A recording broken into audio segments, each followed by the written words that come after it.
Assalamualaikum warahmatullahi wabarakatuh. Halo semuanya, selamat datang di Audiobook Indonesia bersama Nurul Ilmarsah. Kali ini aku akan membaca buku internasional bestseller yang berjudul Berani Tidak Disukai. Fenomena dari Jepang untuk membebaskan diri, mengubah hidup dan meraih kebahagiaan sejati. Ditulis oleh Ichiro Kishimi dan Fumitake Koga. Bab keempat. Malam keempat. Di manakah pusat dunia ini? Nyaris saja tertipu. Minggu berikutnya, pemuda itu mendatangi lagi sang filsuf, dan dengan ekspresi tidak terima mengetuk pintu rumahnya. Gagasan pembagian tugas jelas sesuatu yang bermanfaat. Kau sudah meyakinkanku sepenuhnya waktu itu, tapi itu kelihatannya seperti cara hidup yang sangat sepi. Memilih-milih tugas dan meringankan beban hubungan interpersonal seseorang itu sama saja dengan memutuskan koneksinya dengan orang lain. Dan ditambah lagi, engkau memberitahuku untuk tidak disukai orang lain. Kalau orang itu yang kau sebut kebebasan, aku akan memilih untuk tidak bebas. Part 1. Psikologi individual dan holisme. Filsuf, kau terlihat agak muram hari ini. Pemuda, begini, sejak terakhir kita bertemu, aku sudah berpikir tenang dan masak-masak tentang pembagian tugas dan tentang kebebasan. Aku menunggu sampai emosiku reda, lalu menerapkan pikiran logisku. Hanya saja pembagian tugas itu tidak terlihat realistis. Filsuf, oke, teruskan. Pemuda, memilah-milah tugas pada dasarnya adalah gagasan yang bermuara pada upaya mendefinisikan batas dan berkata, aku ya aku dan kamu ya kamu. Tentu barangkali dengan begitu, persoalan hubungan interpersonal yang ada menjadi lebih sedikit. Tapi apakah engkau akan benar-benar mengatakan bahwa cara hidup seperti itu benar? Bagiku, ini kelihatannya hanya seperti individualisme yang terlalu berpusat pada diri sendiri dan keliru. Pada kunjunganku pertama, engkau memberitahu bahwa teori psikologi Adler secara formal disebut sebagai psikologi individual. Istilah itu sudah menggangguku selama beberapa lama, tapi aku akhirnya mengerti alasannya.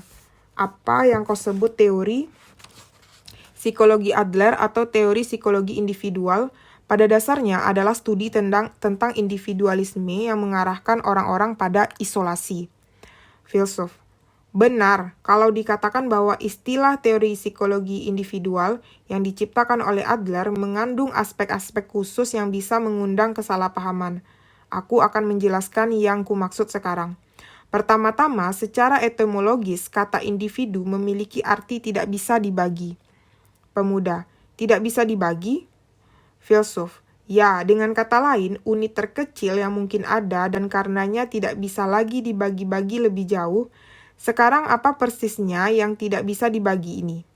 Adler menentang segala jenis sistem nilai dualistik yang memperlakukan pikiran sebagai sesuatu yang terpisah dari tubuh. Alasan sebagai sesuatu yang terpisah dari emosi atau pikiran sadar sebagai sesuatu yang terpisah dari pikiran bawah sadar. Pemuda, apa poinnya? Filsuf, contohnya, apakah kau ingat cerita tentang murid perempuan yang datang kepadaku untuk melakukan konseling karena takut wajahnya merona? Mengapa dia mengembangkan rasa takut merona? Dalam teori psikologi Adler, gejala fisik tidak dipandang terpisah dari pikiran psikis. Pikiran dan tubuh dipandang sebagai suatu kesatuan yang tidak bisa dipisahkan ke dalam bagian-bagian. Ketegangan di pikiran bisa membuat lengan dan kaki seseorang bergetar, atau menyebabkan pipinya merona, dan rasa takut bisa membuat wajahnya berubah pucat dan seterusnya. Pemuda, ya tentu ada bagian-bagian dari pikiran yang berhubungan dengan tubuh. Filsuf, hal sama berlaku untuk pikiran dan emosi, serta pikiran sadar dan pikiran bawah sadar. Orang yang biasanya berpikir jernih tidak berharap untuk dilanda emosi, dan mulai berteriak pada seseorang. Kita tidak dilanda oleh emosi yang entah bagaimana hadir secara independen. Setiap diri kita adalah satu kesatuan yang utuh.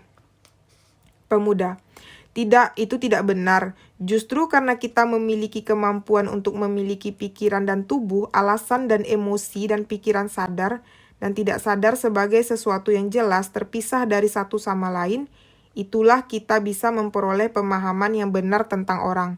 Bukankah itu wajar? Filsuf, tentu saja benar bahwa pikiran dan tubuh adalah dua hal yang berbeda, bahwa alasan dan emosi berbeda, dan bahwa pikiran sadar dan pikiran bawah sadar sama-sama ada. Meskipun demikian, ketika seseorang meledak marah dan berteriak pada orang lain, diriku seutuhnya, itulah yang memilih untuk berteriak. Dia tak akan pernah berpikir bahwa entah bagaimana emosi hadir secara independen, tidak terkait dengan niat seseorang, secara apa adanya, seperti saat mengeluarkan suara kencang. Ketika dia memisahkan aku dari emosi berpikir, emosi itulah yang membuatnya melakukannya, atau aku dikuasai emosi dan tidak berdaya menahannya. Pemikiran semacam itu dengan cepat akan menjadi dusta kehidupan. Pemuda, engkau mengacu pada waktu aku berteriak kepada pelayan itu, bukan? Filsuf, ya, pandangan terhadap manusia sebagai diriku yang utuh, sebagai makhluk yang tidak bisa dibagi dan tidak bisa dipecah lagi menjadi beberapa bagian disebut sebagai holisme. Pemuda, itu bukan masalah, tapi aku tidak sedang bertanya tentang sebuah teori akademis kepadamu untuk menyediakan definisi atas individual. Begini, kalau kau mengarahkan teori psikologi Adler pada kesimpulan yang logis, teori ini pada dasarnya berkata, aku ya aku, kamu ya kamu, dan mengarahkan orang pada pengisolasian diri.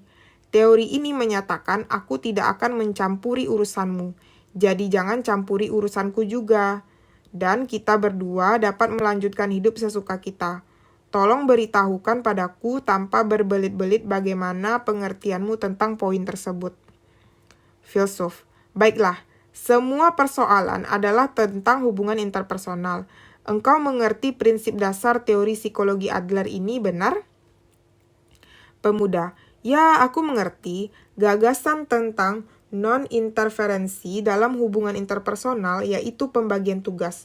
Barangkali mengemuka sebagai cara untuk memecahkan persoalan-persoalan tersebut. Filsuf, ini sesuatu yang aku yakin sudah kubahas berkali-kali, bahwa membentuk hubungan interpersonal yang baik mempersyaratkan jarak sampai ke tingkat tertentu. Sedangkan orang-orang yang terlalu dekat malah berakhir tidak bisa berbicara kepada satu sama lain. Tapi jarak yang terlalu jauh juga tidak bagus. Tolong jangan memikirkan pembagian tugas sebagai sesuatu yang dimaksud untuk membuat orang-orang tetap menjauh.